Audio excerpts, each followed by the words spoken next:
Ka muna sa pagmamaneho at madulas ang daan. Oo, mahal. Kabisado ko na yung mga bilin mo.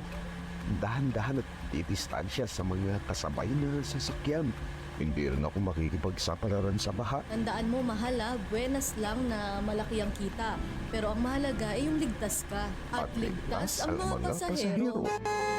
Mag-ingat sa pagmamaneho upang makauwi ng ligtas sa mahal mo. Radyo Magazine 1278. Radyo Pilipinas. Ang inyong tulay sa himpapawid ng serbisyo publiko. Ang Presidential Broadcast Service, Radyo Pilipinas, Radyo Publiko. Radyo Pilipinas. Radyo Publiko. Kinilala ng pang-international at prestigyosong Asia Pacific Broadcasting Plus Awards 2025 para sa kategorya ng Government Streaming. Ito ay dahil sa epektibo nitong pagsasanib ng mga tradisyonal na media tulad ng telebisyon, radyo at print para masabayan ang mabilis na pag-inog ng mundo ng digital at social media tungo sa mas epektibong paghahatid ng mahahalaga at napapanahong mga impormasyon sa mamamayang Pilipino. Kinilala rin ang Radyo Pilipinas dahil sa patuloy na pag-akyat ng rating. Ngayon ay matatag sa pang-4 na pwesto sa Mega Manila ayon sa pinakahuling Nielsen Radio Audience Measurement Survey. At sa social media, nakamit ang mahigit 2,000% pagtaas ng bilang ng mga sumusubaybay sa Radyo Pilipinas page sa unang bahagi ng 2025. Patunay ito na ang inyong Radyo Pilipinas Radyo Publiko ay tunay na kaagapay ng inyong pamahalaan sa paghahatid ng serbisyo sa mga mamamayang Pilipino. Mula sa aming lahat, sa ngalan ng inyong pamunuan at mga kawani ng Presidential Broadcast Service, kasama ang inyong mga himpilan ng Radyo Pilipinas sa buong kapuluan. Maraming salamat po sa inyong lahat, sa inyong pagtangkilik at pagkilala. Radyo Pilipinas. Radyo Publiko. Serving the Republic of the Philippines for more than 75 years. Ito po ang Presidential Broadcast Service. Radyo Magazine 1278. Bubungad sa umaga. Trending issues na pinag-uusapan. Mga programang aabangan. Agahan hanggang hapunan. Siksik sa impormasyon. GIS, your General Information Station. Radyo Magazine 1278 AM. Radyo Pilipinas. Radyo Publiko. Radyo Pilipinas. I-extend natin ang bonding online. Connect with Radyo Magazine 1278 on social media platforms. I-search lamang ang @Radyo Magazine sa Facebook, Instagram, X, TikTok at YouTube. Follow us para sa mga balita at impormasyon. Subscribe sa mga aliw na content na hatid ay good vibes. Pusuan na at Radyo Magazine sa Facebook, Instagram, X, TikTok at YouTube. Walang radyo? Walang problema! Ang Radyo Magazine ay radyo on the go. Radyo on the go. At mapapakinggan pati na rin sa inyong mobile phones. I-download na ang aming mobile app na PBS Receiver. PBS Receiver. Libre itong madadownload sa Play Store para sa Android devices at App Store para sa iOS. Libre to ha? Walang bayad? Oo, walang bayad. I-download na ang PBS Receiver sa Play Store at App Store. Serbisyong kailangan, direkta mula lokal na pamahalaan. Mamangha sa mayaman nating sining, kultura at kasaysayan. Radyo Magazine 1278 AM. Radyo Pilipinas. Radyo Publiko. 2:00 na, Golden Heart na. Makinig sa programang magbibigay ng boses sa ating senior citizens. Hatid ang mahalagang impormasyon at inspirasyon para sa mas masigla at masayang buhay. Ito ang Golden Heart, puso para sa seniors. Tuwing Biyernes, 2:00 ng hapon, dito lang sa Radyo Magazine 1278 AM. Sabayang mapapanood sa official Facebook page at YouTube channel ng Radyo Magazine at National Commission of Senior Citizens. 2:00 na, Golden Heart na. 2:00 na, Golden Heart na. Nagbabalik ang programang may puso at malasakit para sa seniors. Ito ang Golden Heart, Puso para sa Seniors, Season 2. Hatid sa inyo ng National Commission of Senior Citizens. Sa mga ka-Golden Heart natin na nakasubaybay ngayong hapon, pakipusuan naman ang ating live streaming sa Radyo Magazine 12:08 AM at NCSC Philippines Facebook page. Ako si Mercy Gutierrez, ang Chairperson at Chief Executive Officer ng National Commission of Senior Citizens. Makakasama ninyo ako sa buong Season 2 ng Golden Heart Puso para sa Seniors. Ngayong hapon, matutuwa kayo pag-uusapan natin ang 5% discount para sa senior citizens sa kanilang konsumo sa tubig, kuryente at LPG. Pero bago tayo mag-umpisa, pasalamatan muna natin sina Director Fernando Amparo Sanga ng Presidential Broadcast Service at si Miss Marinela A. Texon, Station Manager ng Radyo Magazine. At shout out din sa ating mga kakampi sa Office for Senior Citizens Affairs o OSCA mula sa buong bansa na nakikinig. Ganon din sa ating mga regional offices mula Luzon, Visayas at Mindanao, pati na rin sa ating mga kasama sa Central Office ng NCSC. Sa panahon ngayon, patuloy ang pagtaas ng mga bilihin.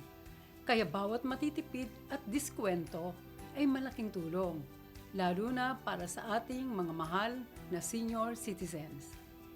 Kaya naman ngayong araw, tatalakayin natin ang isang napakahalagang benepisyo para sa ating mga ka-Golden Heart. Iyan ang 5% discount.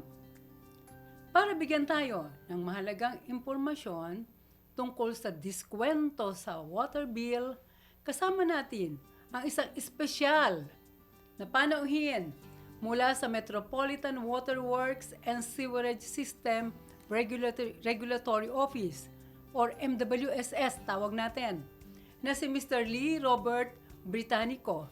Siya ang Deputy Administrator for Customer Service Regulation. Magandang hapon sa inyo, Mr. Lee. Maraming salamat sa pagpapaunlak sa aming imbitasyon. Mr. Lee, ang Lee kasi apelyido eh. But in your case, pangalan? Ano po, paborito po ng father ko na manood ng mga Bruce Lee ayun. movies po dati. Talaga mga pangalan sa akin. Ang mga pangalan natin talaga may koneksyon sa mga kung ano ang paboritong pangalan ng ating mga magulang. So, sa unang tanong namin, Deputy Administrator Lee, ano ba ang mandato ng MWSS? Ang MWSS po ang regulator, ang nagre-regulate po sa dalawang water concessionaires ng Metro Manila, ang Maynilad at ang Manila Water Company.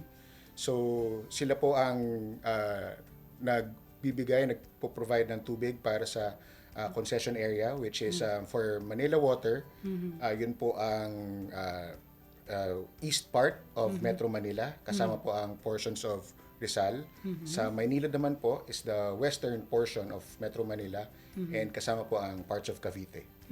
So, sila po ang nagpo-provide ng service and ang regulatory office naman po ang nagre-regulate ng serbisyong ito ng mga customer service standards and kami po ang nagme-make sure na napo-provide sa mga customers ang mga magandang serbisyo ng Maynilad and Manila Water. Paano naman kaya sa mga probinsya? Kasi marami nanonood sa atin ngayon, ng mga taga-probinsya.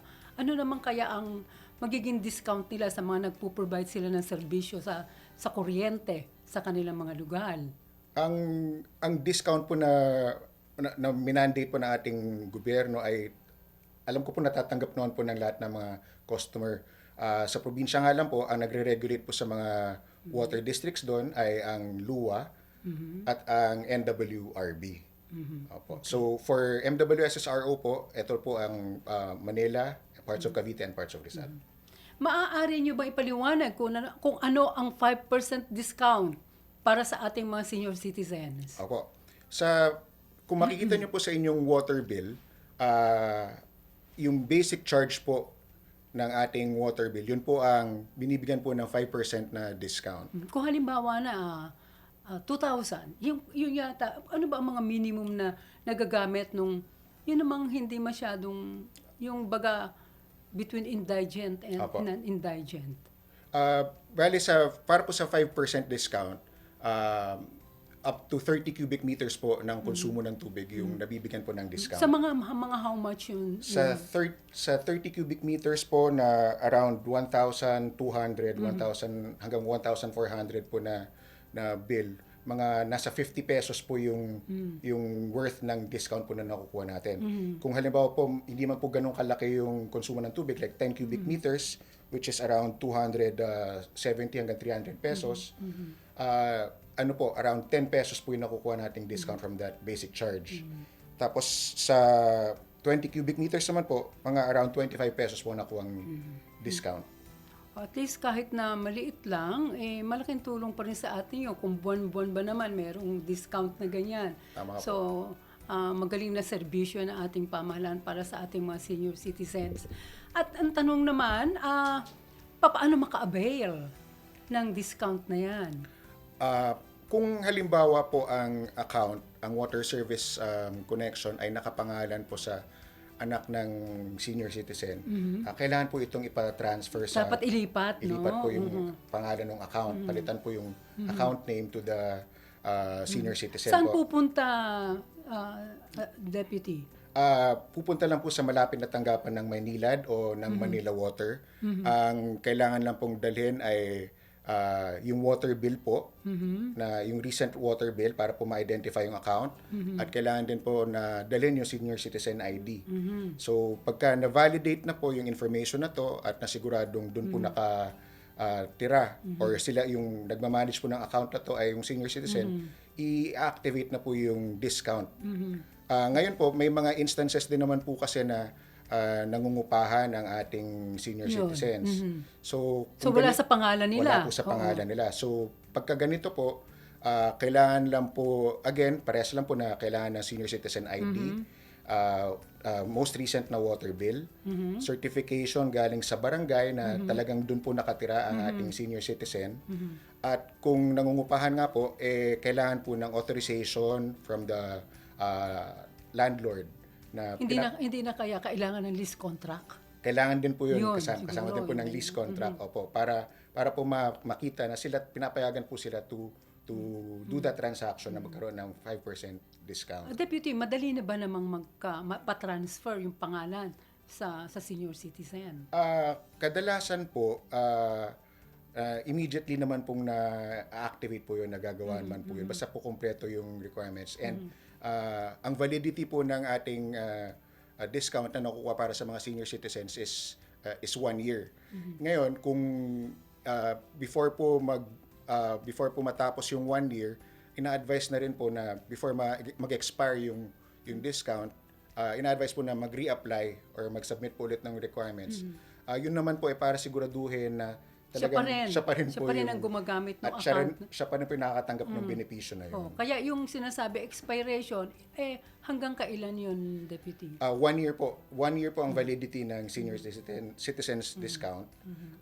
Kailangan po nilang applyan and they can do that up to 60 days before the 1 year period. Yan, bago pa lang mag-expire, magpa-renew na po ng kanyang discount.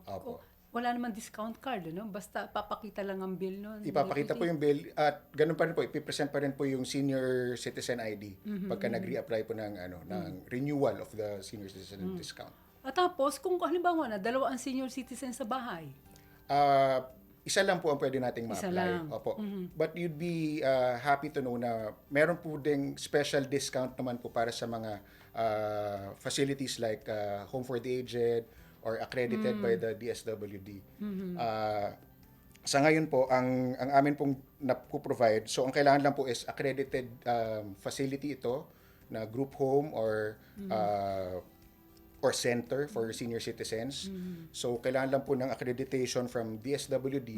And pagka ganito po yung facilities, they're given 50% discount naman po para po sa kanilang water bill. Sa mga senior citizens kasi ang pinagsisilbihan nila. Opo. At siguro naman, ito namang may mga home cares na ito, alam na nila yung kanilang mga requirements para sila maka-discount ng ganung kalaki.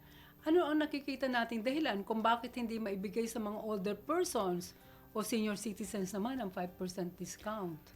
Sa ngayon po, ang kadalasang dahilan, kasi po nagko-conduct din po kami ng survey kung bakit kakaunti lang ang may ganitong discount. Naku, mabuti naman at nakapokus kayo sa aming mga matatanda. Opo.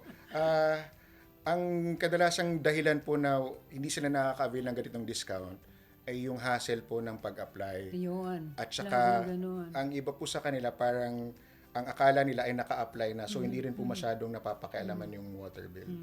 Sa ating mga ka-Golden Heart, itatanong natin kay Deputy, ilan na ba ang nag-avail so far? Ilang porsyento ng mga senior citizens? Sa ngayon po, less than 10% po sa Naku, napakaliit. Opo. Sa aming database, meron na kami nakaregister na 9 million. Ang kadalasang problema po nito, ang water bill po kasi natin, hindi na po nakapangalan sa senior citizen. Oo, para naman natin ma-avail. Opo. Na natin, i-transfer. Opo. At pagkatapos, baka meron pang pagbabago sa batas na nagbibigay ng ganyan discount. Baka tumaas pa yan. So, gamitin na natin yung ating privilege. Opo. At other than po sa senior citizen discount, meron din po kaming lifeline program para sa tubig. So, this is outside po dun sa senior citizen discount. Mas malaki po actually. Paano naman yun? Lalo na po kung mas maliit ang konsumo natin ng tubig. So, sa below 10 cubic meters, sa 10 cubic meters or less po na konsumo. Opo, ang bill po natin ay, ang regular bill would be around 280 pesos, 280 to 300 pesos. So, pagka ano po sila, less than 10 cubic meters at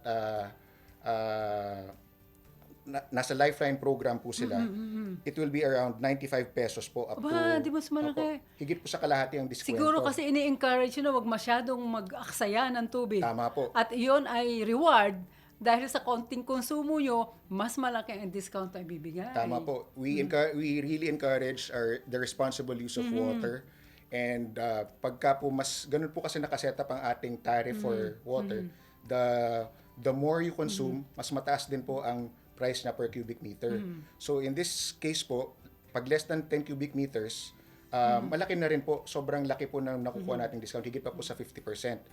And para po sa mga ating 4-piece, yung mga higit po nating mga nangangailangan, in-expand po natin to. So nagkaroon po tayo ng enhancement dun sa Lifeline program, which we call the Enhanced Lifeline Program or ELP. And this is expanded up to 20 cubic meters po ng consumption nila. Opo. So, ayan po, at marami pong ginagawa ang ating MWSS para sa ating mga senior citizens. At kung mayroon namang hindi nagbibigay ng discount, Deputy, ano ang pwedeng gawin ng senior citizens? Saan magre-reklamo, magko-complain? Pagka kasama po yun sa ginagawa po ng MWSS, is sinisigurado na yung mga benefits na ito ay natatanggap ng mga customers natin. So, kung tanggap na po ng ating mga senior citizen na aprobado na po or na-validate na po ng Maynilad at Manila Water ang kanilang water bill na sa kanila na nakapangalan at hindi pa nag-a-apply ang discount, maaari po silang tumawag sa hotline ng Maynilad at ng Manila Water at maaari rin po silang dumulog sa MWSS Regulatory Office.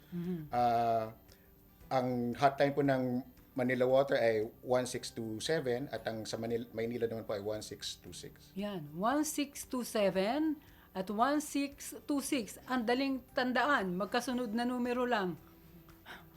Opo. At ang MWSSRO naman po, ang aming website na pwede rin pong maglagay ng mga concerns doon is ro.mwss.gov.ph.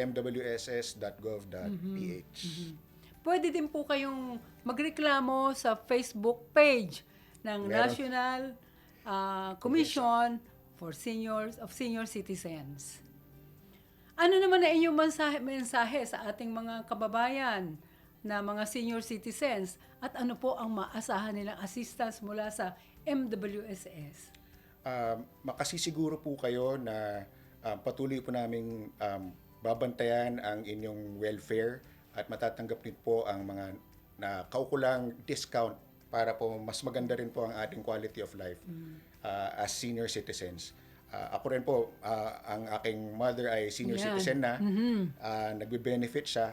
At syempre gusto ko rin po na siguraduhin na matuloy-tuloy magiging benefit niya to. And makapag-provide pa po ng higit pang benefits habang kaya po natin magbigay. At saka maganda yung natutuwa ka na may tinatanggap ka sa ating pamahalaan. Tama po. Kahit na maliit man lang yun, nakakatuwa. Tama po. Maraming salamat, Deputy Administrator Lee. Hindi ko makakalimutan ang pangalan ni Deputy dahil Lee at may koneksyon kay Bruce Lee. Sa inyong pagiging guest dahil siguro kung imbitahan namin kayo uli, I hope you will have the time. So maraming salamat. It was our pleasure and makaasa po kayo. Okay. Huwag kayong bibitiw mga ka-Golden Heart. Dahil pag-uusapan naman natin, ito naman, ang discount sa kuryente at LPG sa pagbabalik yan ng Golden Heart Puso para sa seniors.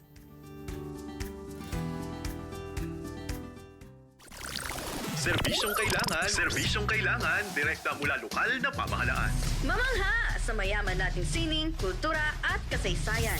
Radyo Magazine, 1278 AM. Radyo Pilipinas. Radyo Publiko. Dear Kuya Amoy, di ba? Hello po, Yusek. Ako po si Gino, 32 years old, single and ready to mingle. Ready to settle down. Financially, ready na rin naman ako. Ang problema nga lang ay wala pa akong pakakasalan. Pero 3 months ago, meron ako nakilalang babae sa isang dating app, si Vina. Base sa profile niya, 27 years old na siya at isang freelancer. Never kami nag-meet.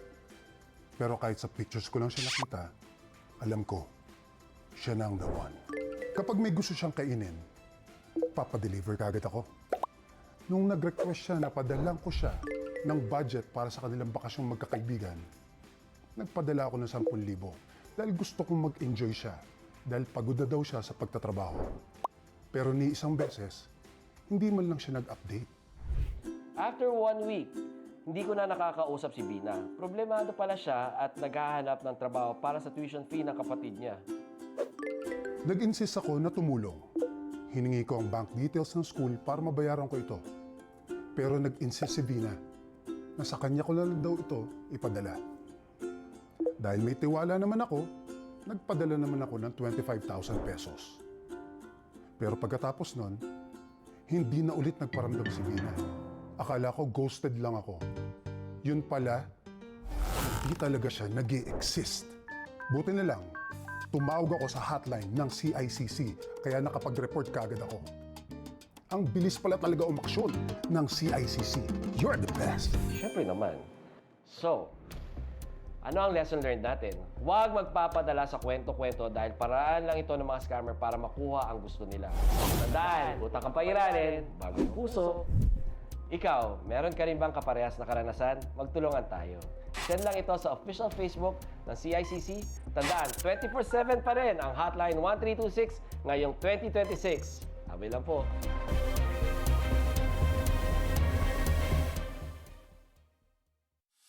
I-extend natin ang bonding online. Connect with Radyo Magazine 1278 on social media platforms. I-search lamang ang @Radyo Magazine sa Facebook, Instagram, X, TikTok at YouTube. Follow us para sa mga balita at impormasyon. Subscribe sa mga aliw na content na hatid ay good vibes. Pusuan na at Radyo Magazine sa Facebook, Instagram, X, TikTok at YouTube.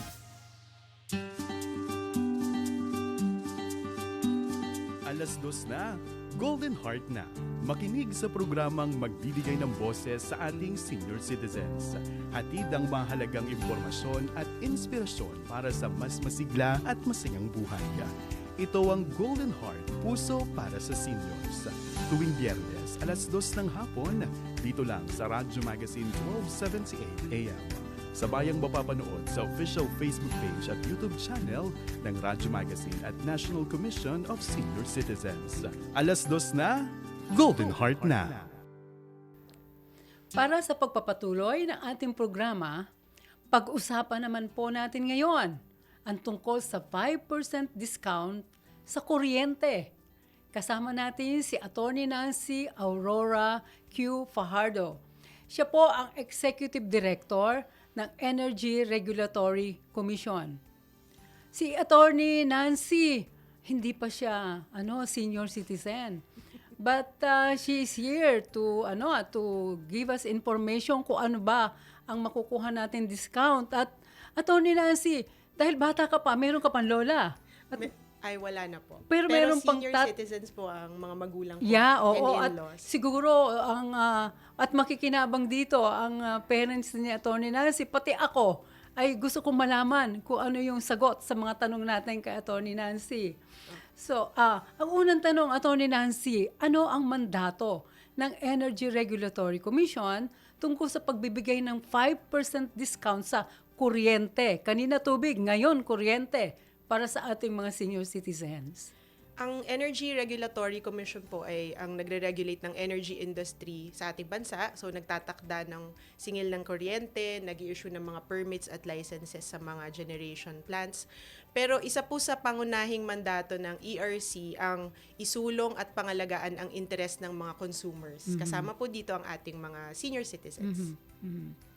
So, itong mga pagbibigay ng discount, ito ay pinapatupad ng Meralco? Meralco at iba pang mga distribution utilities at electric cooperatives kung ano po yung nagsusupply ng kuryente sa kanilang lugar. Paano naman i-avail ang 5% discount sa kuryente? Saan maaaring iproseso ang application sa mga opisina ng electric company o pwede ng online? Para po sa mga qualified na makatanggap nitong 5% discount, kailangan lang pong mag-apply sa mga kanya-kanyang distribution utility or Kung electric saan tayo cooperative. nagbabayad ng bill? Opo. May mga iba po na distribution utilities na meron ng online application, katulad po ng Meralco. Pag pinuntahan po sa website nila, meron silang online. Online. Opo. Pero siguro po sa mga malalayong probinsya, hindi pa po available yung ganon. So, kailangan po talaga nilang puntahan sa opisina ng kanilang electric cooperative or distribution utility. Attorney Nancy, paano naman yung kailangan ba itong bill ay kailangan na sa pangalan ng senior citizen? Yes po, Chair. Yeah. Yun ang mga, anong mga requirements sige, para maka-avail? Una po, meron threshold. So, kailangan po ang konsumo ng kuryente ay hindi lalagpas sa 100 kilowatt hours. Yun, wag lalampat sa 100 kilowatt hours. Pag lumagpas po, hindi na po makaka-avail ng 5% discount. So, yun po yung una. Pangalawa po, hindi ba kung doon sa halimbawa naka more than 120 ka, hindi ba pwedeng sa 100 i-apply? Hindi po. Hindi. Kasi ito pong threshold na 100 kilowatt hours, nakalagay po yan sa batas, sa RA 9. Oo, so doon lang sa 100 lang. Opo. Doon mag-apply ang 5%. Hanggang hindi lumalagpas ka sa 100 kilowatt hours. Okay. Siguro, at parang sinabi ko kanina doon sa mga nagkukonsumo ng tubig na parang niririgaluhan ka sa pagtitipid mo sa kuryente o sa tubig. Opo. May limitasyon ba sa pag-avail, sa pag-qualify sa discount? So, una po is the consumption. So, dapat po hindi nga siya lalagpas ng 100 kilowatt hours. Pangalawa po, kailangan yung electric bill ay nasa pangalan ng senior citizen. Kagaya po kanina sa tubig, no? Kailangan po nasa pangalan talaga siya ng ating senior citizen. Yung kanina sa tubig, may expiration parang for 1 year lang and then you have to renew. Meron bang ganun sa? Ganun din po sa kuryente. Taon-taon, kailangan pong i-renew ito. Iba-iba po ang requirements ng mga electric cooperatives, distribution utilities. Yung iba po, kailangan lang ng barangay certificate. Yun lang po yung ipe-present. And ma-renew na po yung kanilang registration. Yung iba naman kailangan pang mag-present ng senior citizen ID. Pero kung hindi po makakapunta yung ating senior citizen, kasi syempre po kung malayo yung mga opisina, pwede din po sila magtalaga ng representative. So, kailangan lang po ng valid ID and authorization letter. Kanina sa tubig din, pag naitanong natin na kung ang senior citizen ay nakatira sa apartment, sa hindi niya talaga bahay, nangungupahan lang, paano niya naman yun ma-avail? Kagaya din po sa tubig, kailangan po ilipat yung pangalan, yung account. Sa pangalan po ng senior citizen, kailangan po magpakita ng kontrata Mhm, na may pumapayag kontrata. yung may-ari nung bahay or nung condominium na ilipat yung pangalan po nung metro dun sa senior citizen po natin. Kanina tinanong ko din na ilang bang percent ang nag-a-avail ng discount na ito sa tubig. Sa kuryente naman, ilang percent naman ang nag-a-avail? As of January po, 60,000 pa lang. Konti lang, no? Konting-konti po. So, isa pong challenge talaga para sa programang ito, yung registration ng ating mga senior citizens. Ganyan din ang nangyayari sa amin sa pag-register para kumuha ng mga centenarian gifts. At saka pag-register sa aming database. Madalang din yung mga nagpupunta sa aming website para mag-register. So sa ating mga mga kababayan, mga senior citizens, mag-register na kayo. Ano naman mga karaniwang problemang nararanasan ng mga senior citizens sa pag-avail ng discount? Yun pong una po is yung kailangan nilang i-register. So, pupunta po sila or magtatalaga sila ng representative.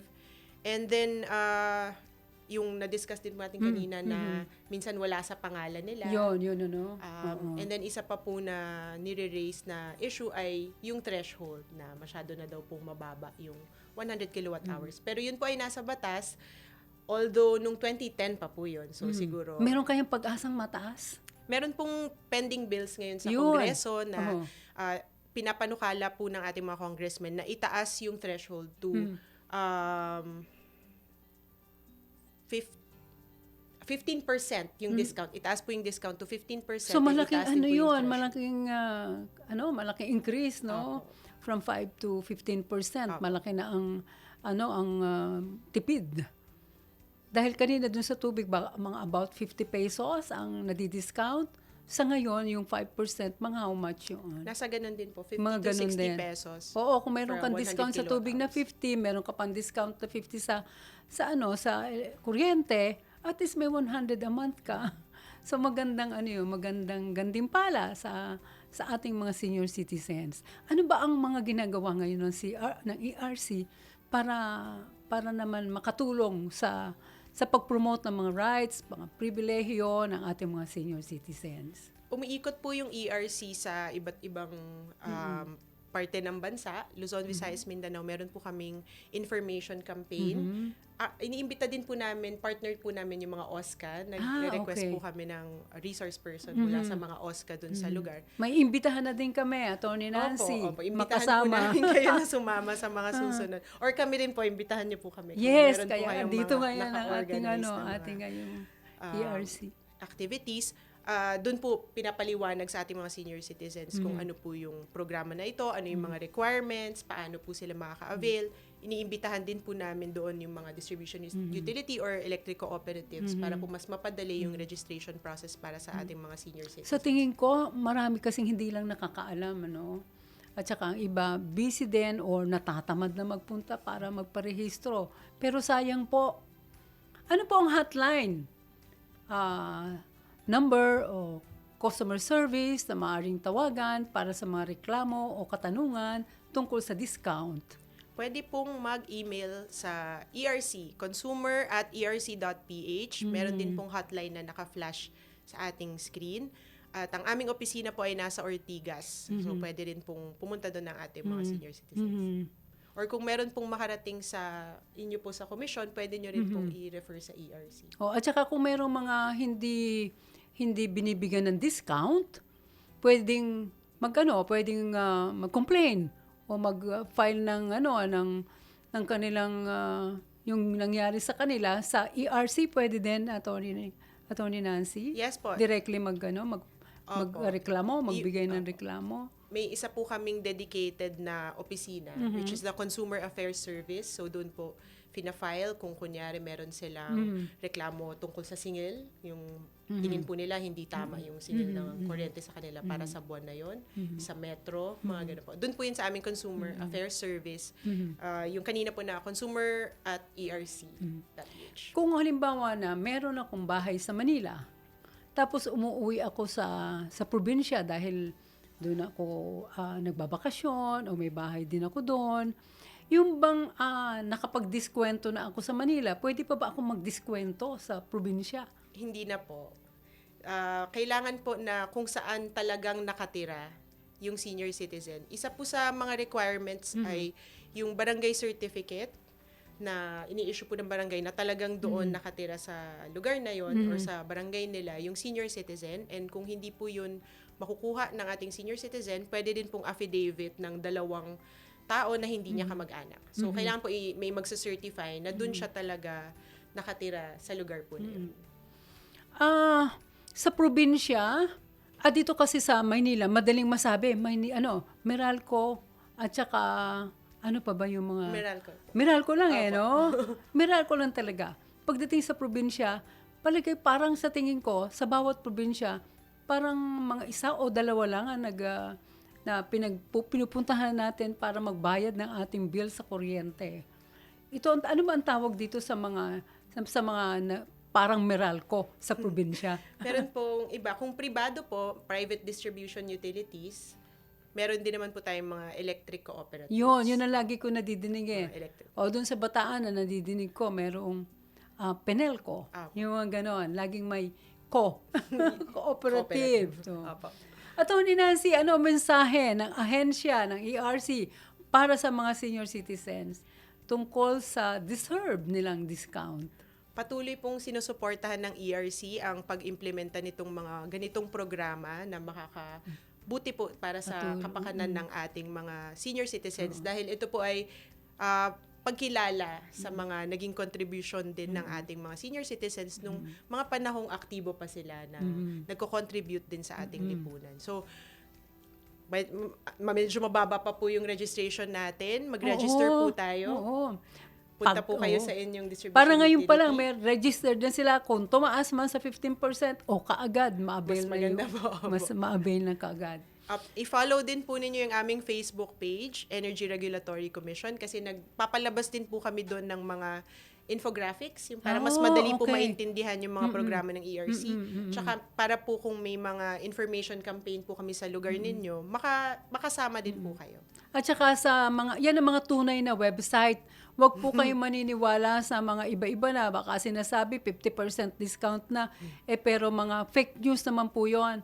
Para po sa tunay na impormasyon, pumunta po kayo sa Facebook page ng National Commission of Senior Citizens o sa ERC na website din.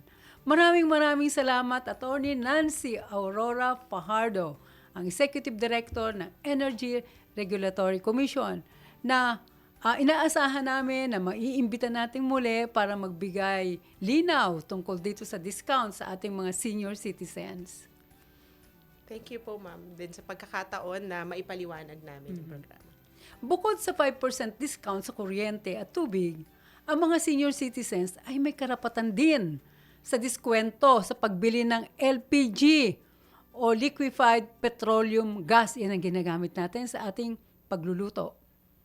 At alinsunod sa umiiral na batas para sa kapakanan ng mga senior citizens, sila ay maaaring makakuha ng hanggang 5% o 5% discount sa pagbili ng LPG na ginagamit sa pang-araw-araw na pagluluto sa bahay.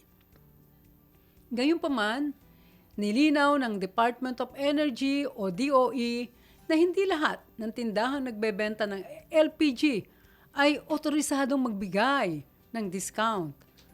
Ang nasabing benepisyo ay maaari lamang makuha sa mga tindahang itinuturing na opisyal na dealers o distributors.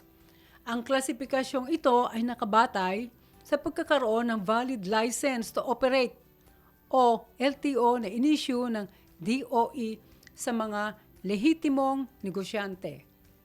Nilinaw din ng DOE na ang diskwento ay para lamang sa pagbili ng LPG na hanggang 11 kilo lang po o 11 kilograms at maaari lamang itong ma-avail 1 beses kada 5 buwan. Ang paalalang ito ay kaugnay ng Joint Administrative Order o JAO number 24-02 na nilagdaan noong Marso 2024. Nakapaloob dito ang mga binagong panuntunan sa pagbibigay ng special na diskwento para sa senior citizens at kasama ang mga persons with disabilities o PWDs. Upang naman makuha ang discount na kinakailangan lamang na magpakita ng senior citizen ng kanilang basta mag-ano lang kayo, present ng senior citizen ID sa mga otorisadong tindahan o distributor ng LPG. Mahalaga ring tandaan na ang benepisyong ito ay para lamang sa personal na gamit ng senior citizen at hindi maaaring ipagamit sa iba para sa negosyo o komersyal na layunin. Sa simpleng paraan na to, na ipapakita natin ang ating paggalang, pagkalinga, at pagpapahalaga sa mga older persons na naging malaking bahagi ng paghubog ng ating lipunan. Alam nyo mga ka-Golden Heart, kulang ang isang episode para pag-usapan talaga ang mga discounts para sa mga senior citizens. Kaya naman, maglalaan pa tayo ng ilan pang episodes para lubos na maunawaan at masulit na mga ka-Golden Heart ang kanilang mga pribilehyo. Kaunting updates at paalaala lang muna.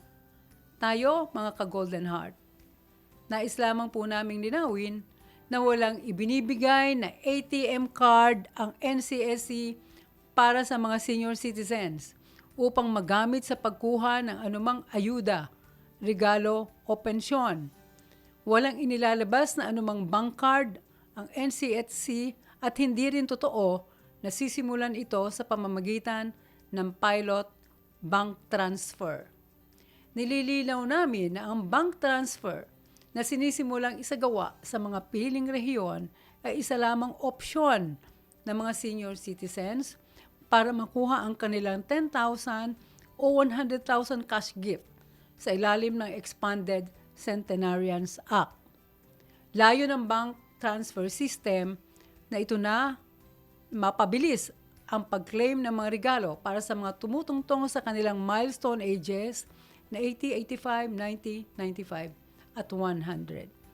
Maniwala lamang kayo sa mga ka-Golden Heart sa opisyal na social media pages ng NCSC para sa updates.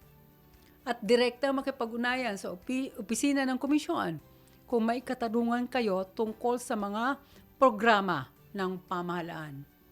Nagbababala rin ang komisyon sa publiko laban sa sino mang naniningil o humihingi ng komisyon o parte para makuha ang cash gift sa ilalim ng Expanded Centenarians Act.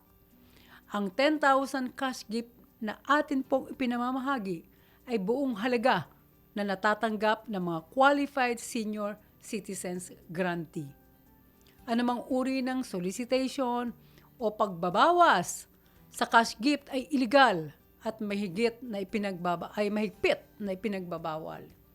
Hinihimok namin ang lahat ng senior citizens at kanilang kamag-anak o kasama sa bahay na i-report kaagad sa komisyon ang mga illegal na proseso sa pamamahagi ng cash gift. Protektahan natin ang ating mga mahal na senior citizens.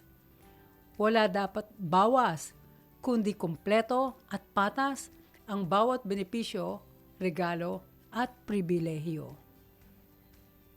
Para sa inyong mga katanungan sa mga programa ng komisyon, maaaring makipag-ugnayan sa pinakamalapit na regional office ng komisyon sa inyong lugar. Makikita sa inyong mga screens ang contact information ng aming 16 regional offices sa buong bansa. Bisitahin din ang website ng komisyon at i-follow at i-like ang NCSC official Facebook page at TikTok at NCSC Philippines. At mag-subscribe na rin sa aming official YouTube account. I-like at i-follow nyo rin ang official social media sites ng Radio Magazine 1278 AM. At para bigyan tayo ng inspirasyon, sundan natin ang kwento ng ating nonagenarian grantee mula sa Taguig City, at ang kanyang sikreto sa mahabang buhay. Ito ang golden story ni Miss Lucina Bulawan Gimao. Ang payo ko sa inyo, huwag kayo basta-basta mag-asawa. Mamili kayo ng gusto.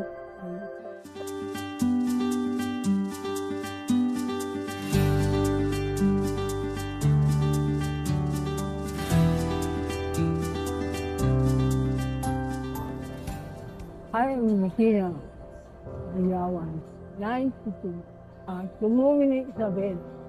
When I am 14 years old, pray na ako sa tumawin ni Isabela in 1948. Halimbawa, may sayawan, kinukuha ko cha-cha. Macha-cha ko. Pero I am already 92, pero malakas pa. Saka marami ako kaibigan. Tinuturuan ko sila na kung gusto nila masayaw, may hindi sila marunong. Tinuturuan ko sila sa bahay. Ang payo ko sa inyo, huwag kayo basta-basta mag-asawa. Mamili kayo ng gusto. Salamat na, Senyor. Kasi kahit ganito lang ako, binigyan pa rin ako ng sayahan. Dapat kayo, sana, pagdasal ko na kayo, makukuha niyo ang taon ko. Yung binigyan niyo sa akin, para masaya, dahil binigyan niyo kami ng pera. Kaya salamat sa inyo at nakakatulong pa rin kayo sa mahirap.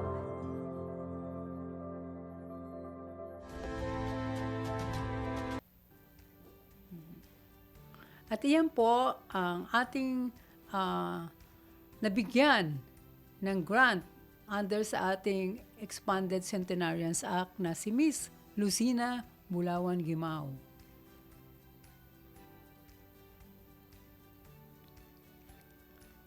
At maraming salamat po sa ating mga panuuhin mula sa MWSS Regulatory Office at Energy Regulatory Commission na nagbahagi ng mahahalagang impormasyon tungkol sa 5% discount na deserve ng ating mga senior citizens.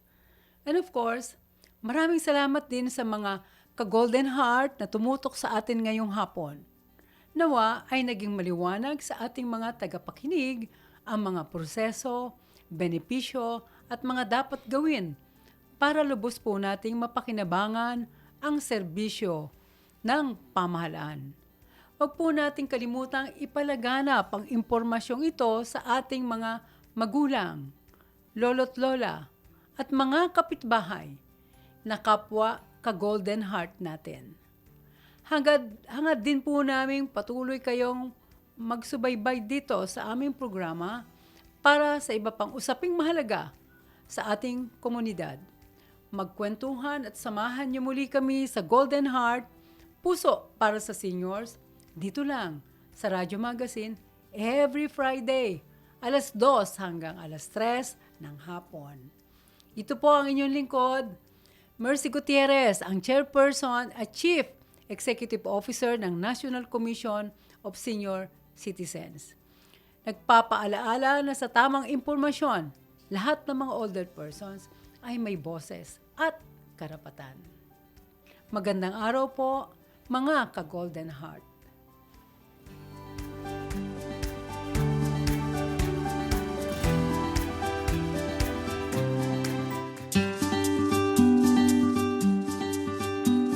Alas 2 na.